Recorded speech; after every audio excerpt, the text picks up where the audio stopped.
CT Sports Talent Show. My name is Chris Saunders, and I'm pleased to have on with me this last name. And it's funny that it didn't kind of ring in my head because I said it about 8,000 times for the relatives of the last name, and you'll be hearing it in just a second. He plays baseball, used to play basketball, but baseball is his thing.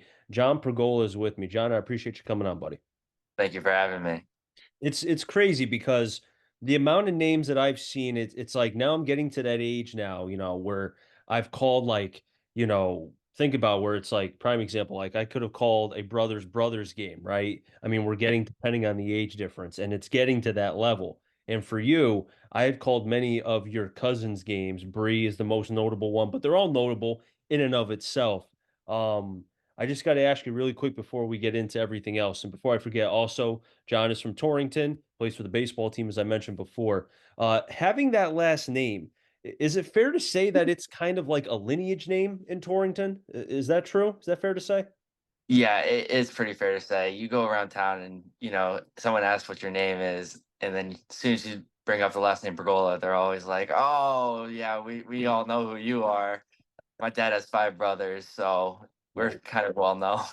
So is it fair to say, and I'm not, I don't remember many of the restaurants because I've not been up in Torrington probably in at least a couple years. So hopefully I can get back up there for a football game or to call a basketball game sometime in the near future. But if you guys are to walk into a restaurant in downtown Torrington, is it fair to say you guys don't have to pay a dime because just say we're the Pergolas, we're good. Is that right? I wouldn't say that we wouldn't have to pay a dime, but I can't remember like the last time I haven't like gone to a restaurant in pretty much any town in Connecticut and just my dad just knows someone or someone comes up to him or something like that. I respect that. I mean, hey, it's like being the big wig in the mafia, but in a different mafia. The good mafia, not the bad one. Yeah. But hey, so obviously you're a baseball player. Obviously you've done a lot of great things with the team, but what really kind of caught my attention, obviously caught the attention for me to have you on here, was you guys played a game against St. Paul. You can kind of talk about the game and everything, but I'll just give the people the synopsis of that. So it was a 13 inning game, lasted about 4, 5, 6, 8 hours, probably lost track of time, and you had the big hit. So kind of tell people about the game and kind of what happened because that's you could correct me if I'm wrong, but to be a St. Paul team, especially for what they've done the last couple years, that's got to be one of the biggest wins for Torrington in you could tell me how many years. It's got to be a while.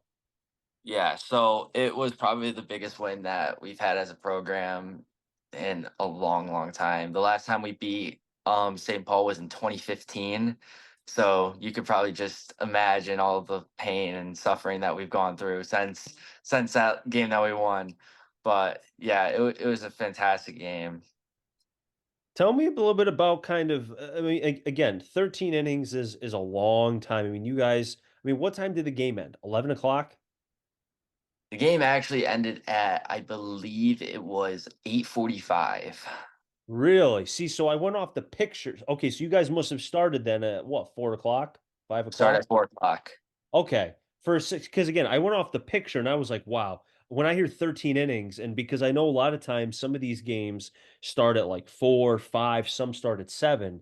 And Yeah, I'm glad you didn't say 11 because I was like, wow, you guys must have had a long day the next day. yeah.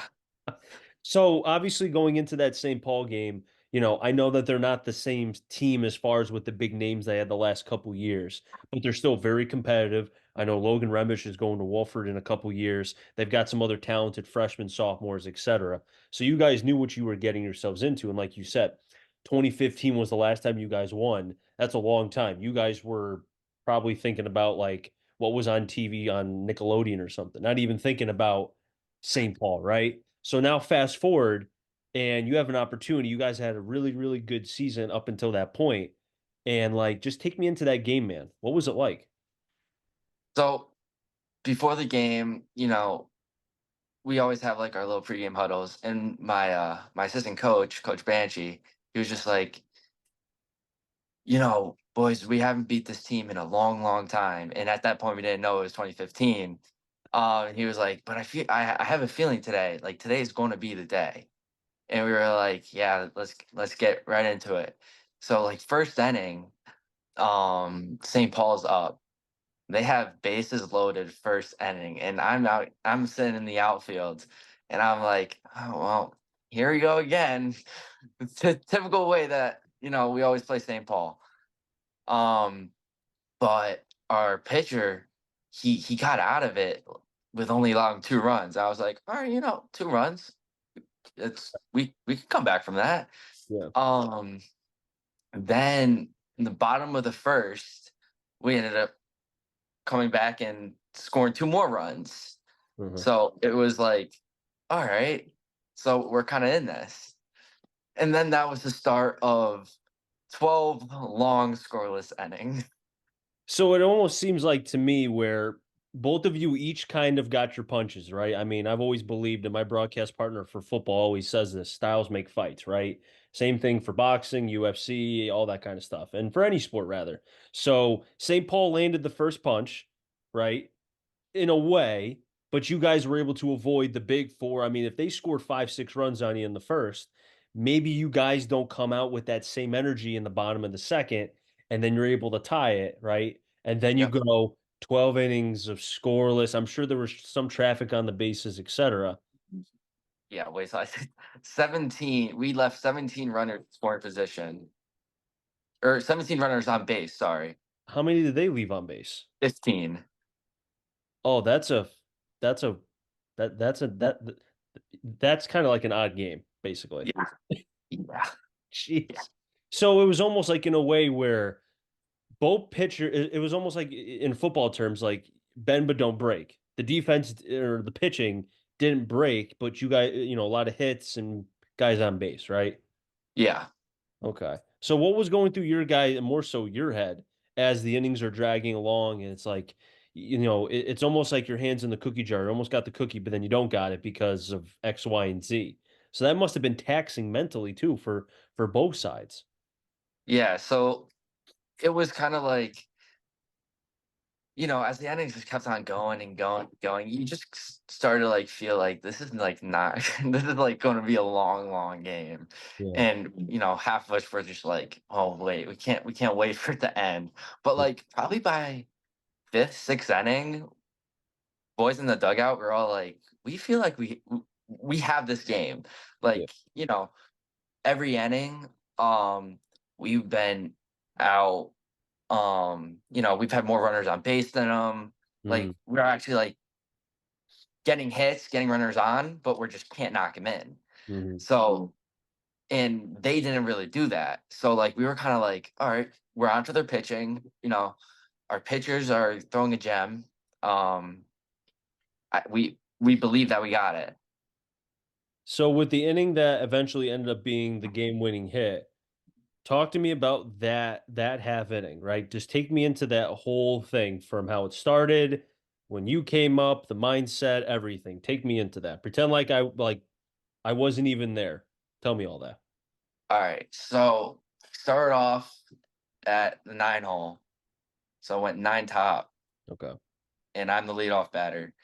The thing about our lineup is that our 9 hole guy is the fastest guy on the team. No one knows that. What's his No name? one's Aiden Colucci.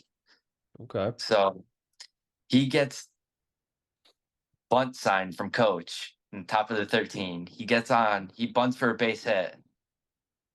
He then steals. Well, no, my coach gave us the bunt and run sign. So I was supposed to lay down a bunt, and then he goes, and I was going to hopefully try to advance him to third base. Mhm. Pitch was outside, and I couldn't get my bat on it. So, but he stole the bag anyway. So now he's on second base. Now he's on second base. Okay, so it's a 1-0 count. He's on second. Yep. Okay, continue.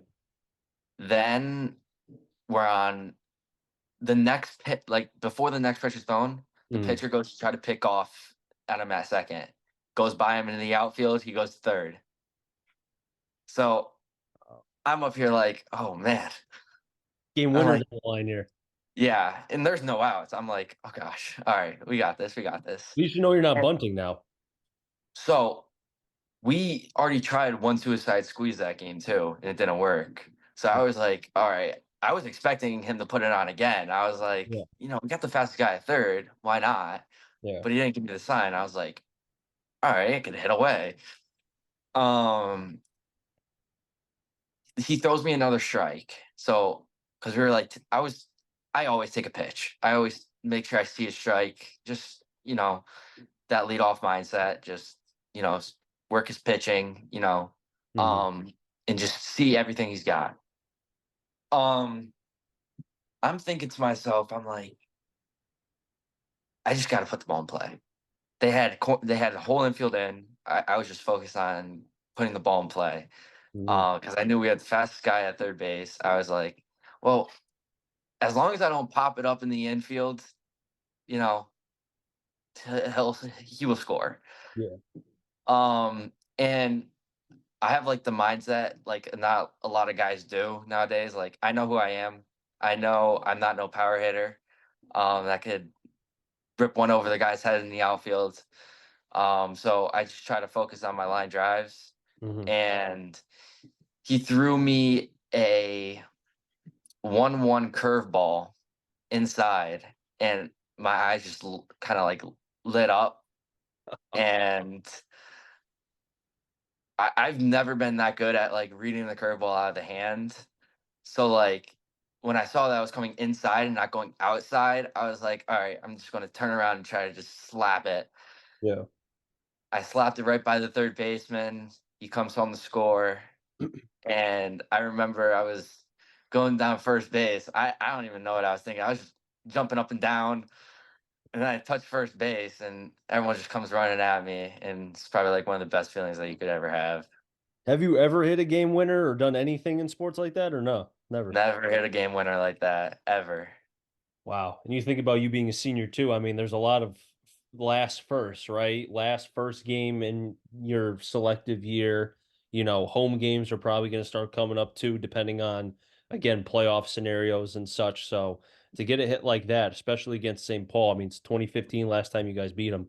I mean, I know in softball, Southington lost to Cheshire, and I don't know the win-loss record as far as them against each other, but Southington doesn't lose much for softball. The fact that they've lost two games is like I don't know if the ice is melting in Antarctica. I have no idea. But the point is, it's like a program shifting win. And for you guys, I feel like that's altering in so many ways in a positive side, right? I mean, the amount of confidence. I mean, you guys are confident in and of itself. The basketball team I've seen is very confident with Gamari.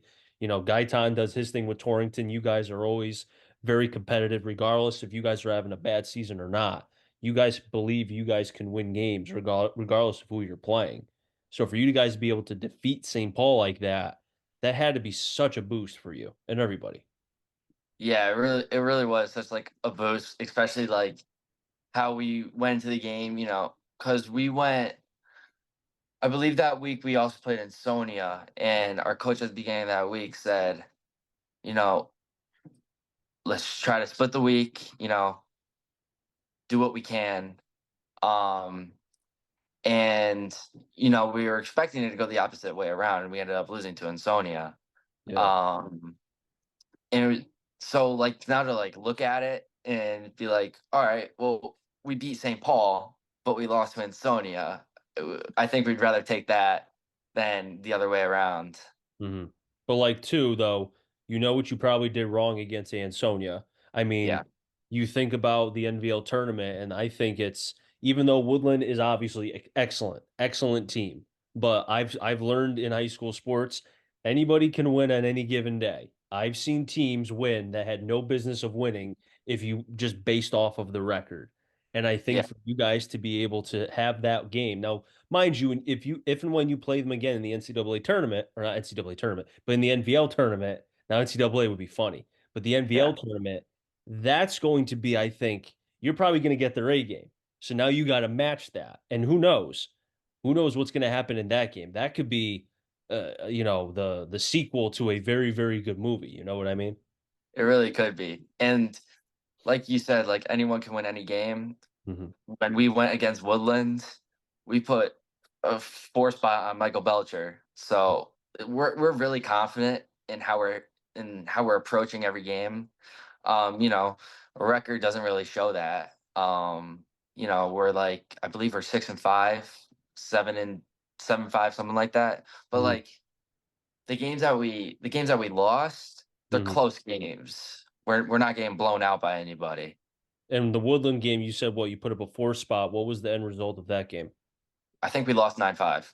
Okay. So it sounds like to me that, and again, this is somebody looking from the outside, consistency is the biggest thing.